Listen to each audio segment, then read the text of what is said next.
אני אסתר ירון, בעצם מיכאל ירון אסתר סול, בת 81, ילידת 1942, ניצולת שואה שנולדה בדרמה שביוון. הייתה לנו משפחה מאוד גדולה, שלצערי הרב, חוץ מאמי ואבי ואני, לא שרד אף אחד. חוץ מאח אחד של אבי, שהוא עלה לארץ ב-1939. אבי לא היה בלידה. הוא ראה אותי רק חודשיים אחרי זה לזמן מאוד קצר. הוא היה פרטיזן, אבי. בעצם בזכותו אנחנו גם חיים. ב-1942 התחיל שהתחילו לאסוף את היהודים, ואז התחיל מין ריצות ונסיעות לבולו, לקבלה, לקסנטי, באיזשהו מקום לברוח, מכל מקום לא היה לאן לברוח בעצם. בסופו של דבר הגענו לסלוניקי. אולי 10% היו תושבי יוונים, הכל היה יהודים.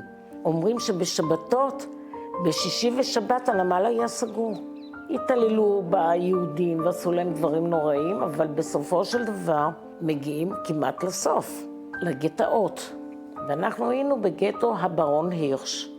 אבי עם הפרטיזנים במשלוח האחרון עם הרכבת הצליחו להבריח אותנו, ואז טלטולים ועניינים עד שהגענו לאתונה, והגסטאפו החליטו שפרנקו קליסיה זה מקום מהמם שזה יהיה המפקדה שלהם.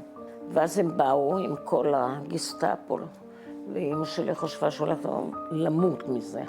ואז הכומר אמר לה, תקשיבי, את יווניה. יווניים לא מתרגשים. אני הפכתי לחביבת הקהל הגרמני. ליטפו אותי ואהבו אותי והביאו לנו שוקולדים ואוכל והביאו לנו מכל טוב. ואמא רצתה, פשוט היא חשבה שזה כמו רעל. וכשהכומר שוב חיזק אותה, אמר לה, תקשיבי, ממה שהם מביאים, עוד 20 ילדים יאכלו. היה לי בזיק, שהייתי אולי בת 2, ואז אמרתי לאמא, מה זה העמודים השחורים שהולכים בקצף מיוחד? אני הייתי כל כך קטנה שהגעתי לגובה המגף השחור שלהם. אירוע נוסף שאני זוכרת, שהיינו בסלוניקי, אמא הייתה עם טיפוס, עם חום גבוה. היא הייתה פשוט בדיכאון, לא רצתה לחיות. אני הייתי איתה במקום כזה קטן, אני שיחקתי עם העכברים. העכברים היו חברים שלי. נגמרה המלחמה, ואז אבא לוקח אותנו למלון באתונה, ומשם עם אונייה עלינו לישראל ב-1950. פחדו שלא יביאו מחלות למדינת ישראל, אז הכינו את שער העלייה, שבזמנו חשבתי שזה הדבר הגרוע ביותר.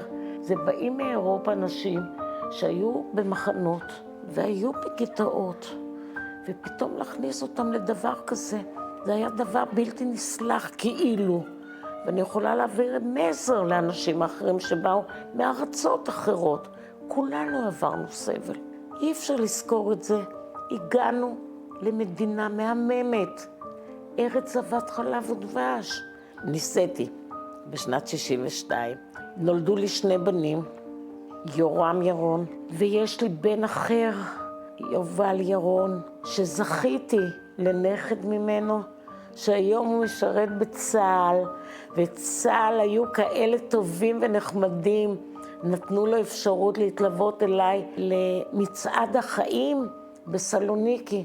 מאז שהכרתי את יוחנן, הגעתי לקרקור. זה המקום שאני חושבת שזה יהיה המקום עד סוף ימי חיי, מקום מהמם קרקור.